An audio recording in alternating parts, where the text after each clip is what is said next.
Puthiya Thalaimurai நேயர்களுக்கு வணக்கம்.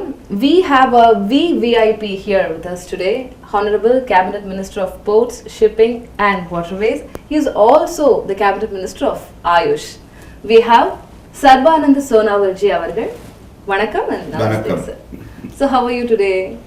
It's fine, it's a beautiful place, Chennai, and beautiful people, entire Tamil Nadu. So society is so hospitable, so kind-hearted, and really their love and affection always inspire me to visit this city again and again. You inaugurated 4 projects in Chennai Port and Kamaraja Port for around 148 crores. Yeah. So what do you think is the pivotal factor, or how important it is in empowering the Tamil Nadu marine sector, sir?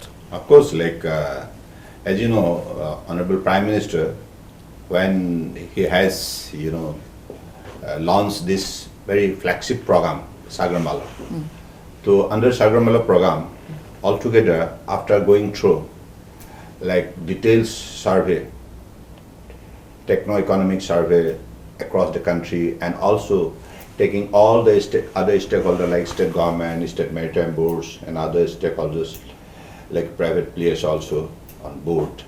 And then ultimately we have decided to identify 802 projects at the worth of rupees 5.5 lakhs crore.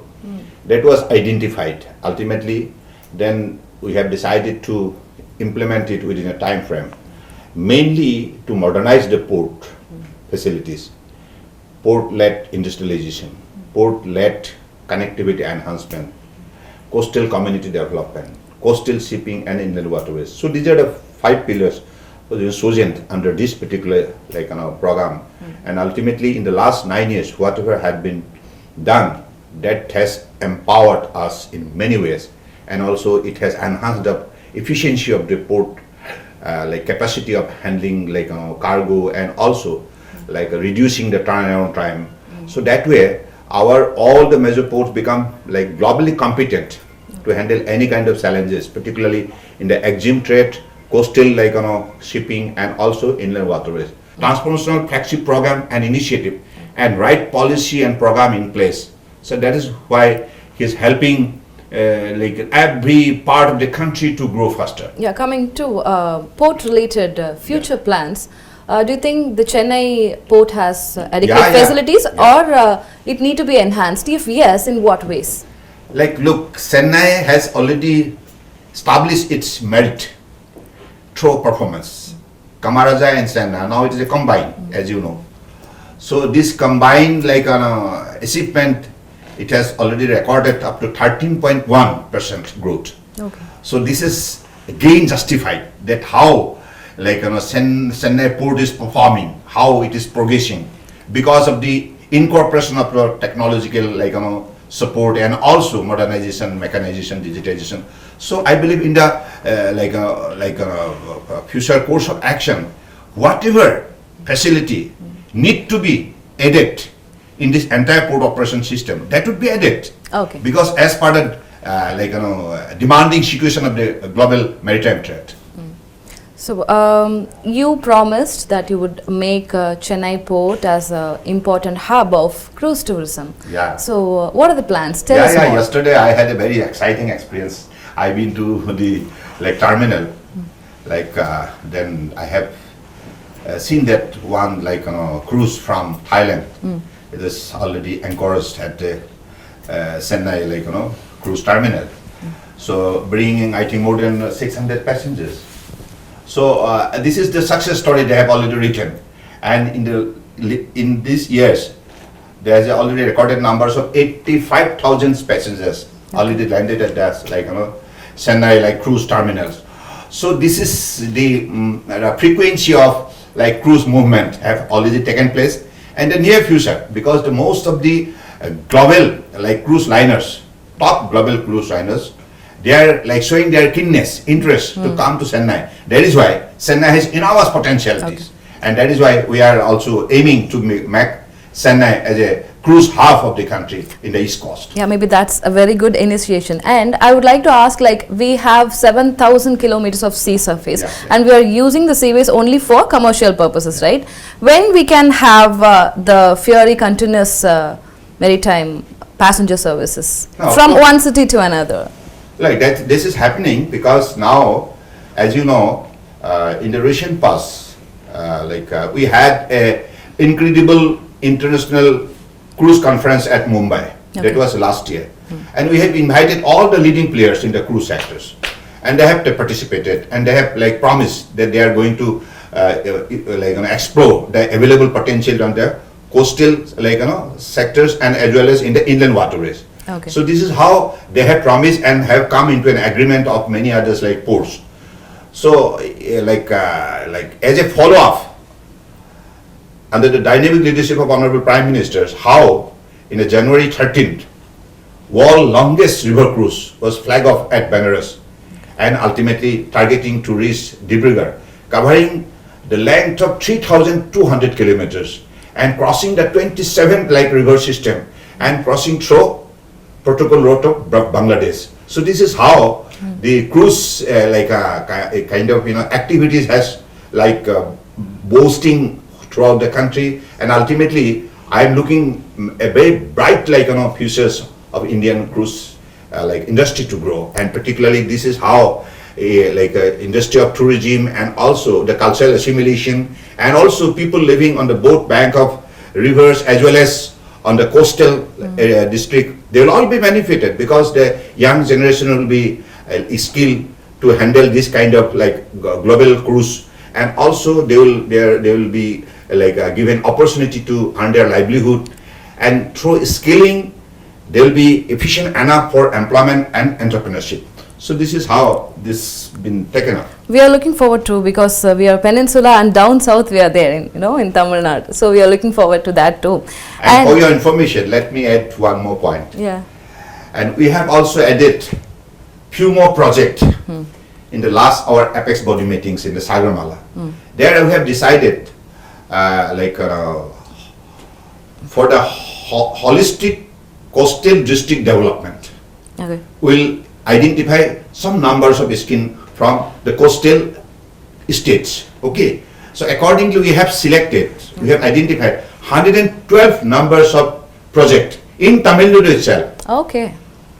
That is holistic coastal district development. Okay. In the east coast. A worth of rupees 12,000 crores. Okay. We are going to implement it. Okay. That will benefit the people living on the coastal areas. Okay. So on the other hand also, under Sagarmala, we have identified 102 projects for Tamil Nadu, worth of rupees 1,46,000 crores. Okay.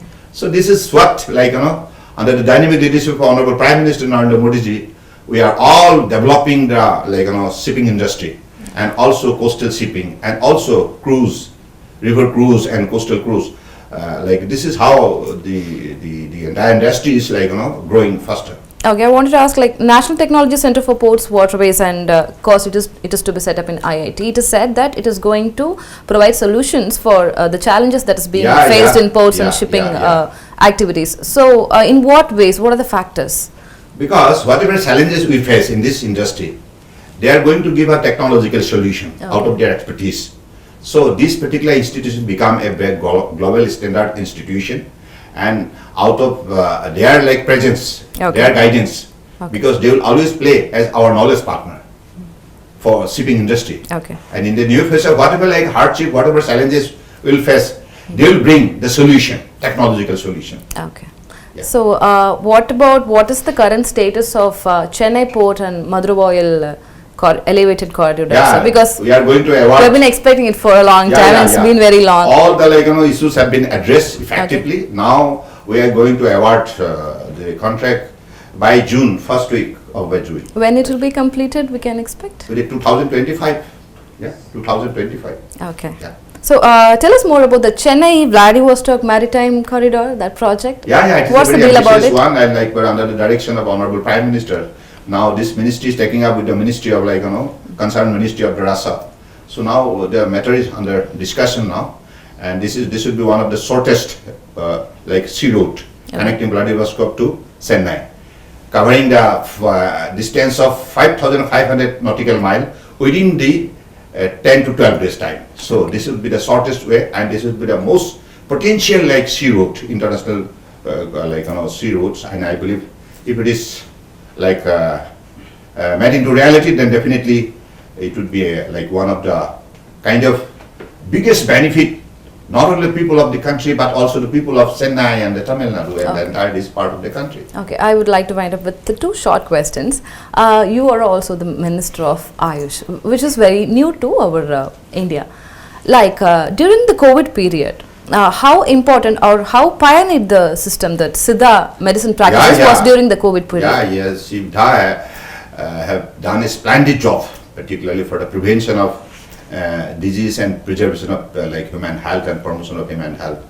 And this traditional system of medicine has got tremendous strength, and also they have proved it by supplying the Kabasura Kodina during the COVID-19 pandemic.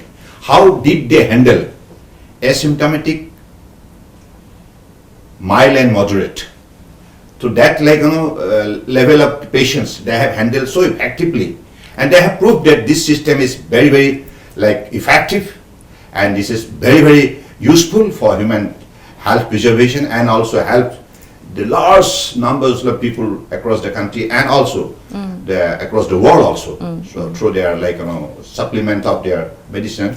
And I believe this is how this has become one of the most powerful ingredients of the Ayush system of medicine, because Ayush have a different altogether many this thing kind of family members like Ayurveda, Unani, Siddha, Soharika, Yoga, Naturopathy and Homeopathy. So this is altogether taking all this system together and developing the Ministry of Ayush. So under the dynamic leadership of Honorable Prime Minister, because of his untiring effort, because of his constant support, continuous support, this traditional system of medicine is now not only growing popularity and credibility across the country but also across the world. So that is how traditional system of medicine along with the modern medicine under the dynamic leadership of Honorable Prime Minister, both the system now being integrated. Purpose is to serve the mankind. So I'm so glad that you mentioned Kabasura Kudinir in your statement, that too in Tamil. And then now here the state government is trying to establish the first Siddha medical university here in the state. That being said, how important it is for the nation or it's for the state to establish Siddha medicine all over? Look, we want Siddha system of medicine to prosper, not only confined to a particular territory but across the country, across the world. So I believe this is mainly for the cause of the mankind, for the preservation of human health, for the better health system to prevail in our society. So I believe for that noble cause, we want this Siddha to prosper. Thank you so much for spending time with us today, and you have given us a lot of information. We are looking forward for your upcoming projects and your upcoming visits to Chennai. Thank you, Nandri. Nandri, vanakkam.